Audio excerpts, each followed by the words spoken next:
Salut tout le monde, c'est David pour la chaîne Monsieur Caméra et aujourd'hui je vous parle de DaVinci Resolve 16. C'est parti!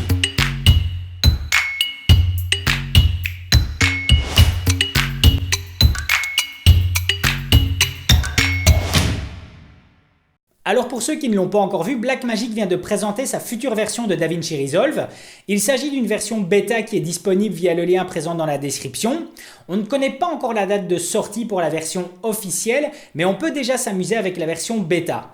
Attention que j'utilise le terme « amuser » car c'est une version bêta et je vous déconseille vivement de vous baser dessus pour des réalisations professionnelles. Alors dans les grandes lignes, voici quelques points sur lesquels je suis super content et qui me confirment à nouveau que j'ai fait le bon choix en essayant de délaisser Premiere Pro. Numéro 1, il sera à présent possible d'avoir plusieurs séquences sous différents formats dans le même projet.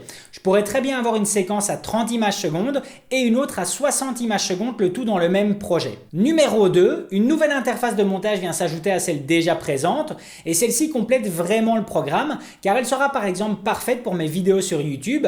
L'interface est plus simple, plus ergonomique et plaira énormément pour les personnes désirant travailler rapidement. Numéro 3, la stabilisation est à présent dispo dans l'interface montage et plus dans couleur, de nouveau plus pratique et plus logique. Numéro 4, la présence des calques d'effets. De nouveau un pur bonheur car ça simplifie notre montage lorsqu'on veut appliquer un effet à plusieurs plans présents dans notre séquence. Numéro 5, l'ajout d'effets spéciaux comme le retrait d'objets. Resolve 16 analysera l'objet qui nous déplaît et essayera de le retirer naturellement.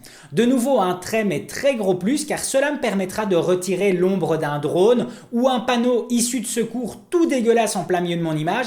Bref, m'offrir une technologie efficace, rapide et sans en avoir pour autant les connaissances. Et 6, l'ajout d'une base d'effets sonores dans Fairlight.